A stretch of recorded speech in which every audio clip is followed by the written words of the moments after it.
ആകാശവാണി. നമസ്കാരം. പ്രത്യേക വാർത്താ ബുള്ളറ്റിൻ വായിക്കുന്നത് വിജേഷ്. പാർലമെന്റിന്റെ ശീതകാല സമ്മേളനം തുടരുന്നു. തിരഞ്ഞെടുപ്പ് പരിഷ്കരണങ്ങൾ സംബന്ധിച്ച ചർച്ച രാജ്യസഭയിൽ ഇന്നും തുടരും. ധനവിനിയോഗ ബിൽ കേന്ദ്ര ധനമന്ത്രി നിർമ്മല സീതാരാമൻ ഇന്ന് ലോക്സഭയിൽ അവതരിപ്പിക്കും. ശബരിമല സ്വർണ്ണപ്പാളി വിഷയത്തിൽ UDF എംപിമാർ പാർലമെന്റിന് പുറത്ത് പ്രതിഷേധിച്ചു. കോടതി മേൽനോട്ടത്തിൽ കേന്ദ്ര ഏജൻസി അന്വേഷിക്കണം എന്നാവശ്യപ്പെട്ടായിരുന്നു പ്രതിഷേധം. ത്രിരാഷ്ട്ര സന്ദർശനത്തിനായി പ്രധാനമന്ത്രി നരേന്ദ്രമോദി യാത്ര തിരിച്ചു. ജോർദാൻ, എത്യോപ്യ, ഒമാൻ എന്നീ രാജ്യങ്ങളാണ് പ്രധാനമന്ത്രി സന്ദർശിക്കുന്നത്. ത്രിരാഷ്ട്ര പര്യടനത്തിന്റെ ആദ്യഘട്ടത്തിൽ ജോർദാൻ സന്ദർശിക്കുന്ന ശ്രീ നരേന്ദ്രമോദി അബ്ദുള്ള രണ്ടാമൻ രാജാവുമായി കൂടിക്കാഴ്ച നടത്തും. നാളെ എത്യോപ്യയിലേക്ക് പുറപ്പെടുന്ന അദ്ദേഹം എത്യോപ്യൻ പ്രധാനമന്ത്രിയുമായി കൂടിക്കാഴ്ച നടത്തും. ഏകദിന എത്യോപ്യൻ സന്ദർശനത്തിനു ശേഷം ശ്രീ നരേന്ദ്രമോദി ഒമാനിലെത്തും. രാജ്യത്തെ മുഖ്യ വിവരാവകാശ കമ്മീഷണറായി രാജ്കുമാർ ഗോയൽ ഇന്ന് സത്യപ്രതിജ്ഞ ചെയ്യും. ന്യൂഡൽഹിയിൽ നടക്കുന്ന ചടങ്ങിൽ രാഷ്ട്രപതി ദ്രൌപദി മുർമു സത്യവാചകം ചൊല്ലിക്കൊടുക്കും. നീതിന്യായ വകുപ്പ് സെക്രട്ടറിയായി വിരമിച്ച ശ്രീ രാജ്കുമാർ ഗോയൽ ജമ്മു കശ്മീരിലും സുപ്രധാന സ്ഥാനങ്ങൾ വഹിച്ചിട്ടുണ്ട്. പഹൽഗാം ഭീകരാക്രമണ കേസിൽ ദേശീയ അന്വേഷണ ഏജൻസി ഇന്ന് ജമ്മുവിലെ പ്രത്യേക കോടതിയിൽ കുറ്റപത്രം സമർപ്പിക്കും. ഈ വർഷം ഏപ്രിൽ 22-ന് പഹൽഗാമിലെ ബൈസരൻ മേഖലയിൽ പാകിസ്ഥാൻ ആസ്ഥാനമായ ഭീകരർ നടത്തിയ ആക്രമണത്തിൽ വിനോദസഞ്ചാരികളടക്കം 26 പേരാണ് കൊല്ലപ്പെട്ടത്. ഓപ്പറേഷൻ സിന്ദൂറിലൂടെ പാകിസ്ഥാന് ഇന്ത്യ ഇതിന് മറുപടി നൽകിയിരുന്നു. തീവ്ര വോട്ടർ പട്ടിക പരിഷ്കരണം രണ്ടാം ഘട്ടം കേരളത്തിൽ ഈ മാസം 18 വരെ തുടരും. മൊത്തം വിതരണം ചെയ്ത എന്യൂമറേഷൻ ഫോമുകളുടെ 99.71% ഇതുവരെ ഡിജിറ്റൈസ് ചെയ്തതായി മുഖ്യ തെരഞ്ഞെടുപ്പ് ഓഫീസർ രത്തൻ യു കേൽക്കർ അറിയിച്ചു.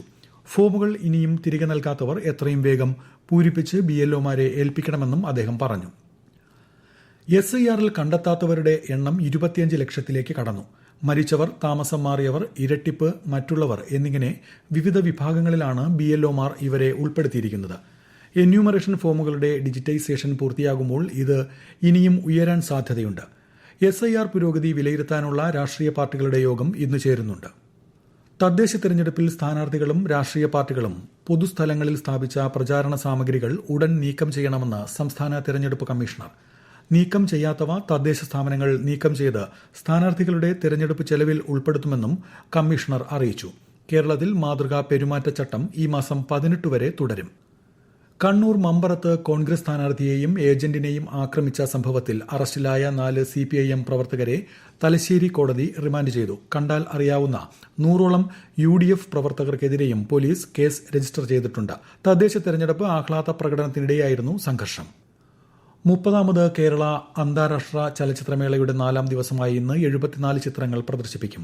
ബെർലിൻ മേളയിൽ മികച്ച ആദ്യ ഫീച്ചർ ഫിലിമിനുള്ള പുരസ്കാരം നേടിയ ഫാം നോഖാന്റെ കൂലി നെവർ ക്രൈസ്, ഇറാനിയൻ ചിത്രം അബൌട്ട് എല്ലി, ഏഞ്ചൽ ഹാൾ എന്നിവയാണ് പ്രേക്ഷകർ മുന്നിൽ എത്തുന്നത്.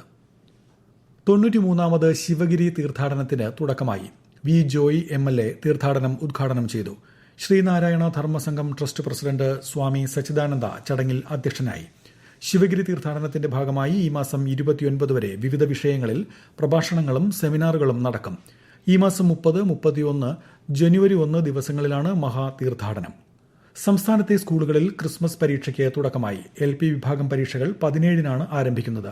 1 മുതൽ 10 വരെയുള്ള ക്ലാസുകളിലെ പരീക്ഷകളും ഹയർ സെക്കൻഡറി വിഭാഗം പരീക്ഷകളും ഈ മാസം 23-ന് അവസാനിക്കും. ഡൽഹിയിൽ വായുമലിനീകരണം അതിരൂക്ഷം. പ്രതിരോധ മാർഗത്തിന്റെ ഭാഗമായി ഗ്രേഡഡ് റെസ്പോൺസ് കർമ്മ പദ്ധതിയുടെ 4ാം ഘട്ട പരിപാടികൾ പ്രാബല്യത്തിൽ വന്നു.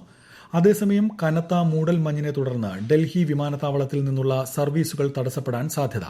യാത്രക്കാർ വിമാന സർവീസുകളുടെ പട്ടിക പരിശോധിക്കണമെന്ന് അധികൃതർ അറിയിച്ചു.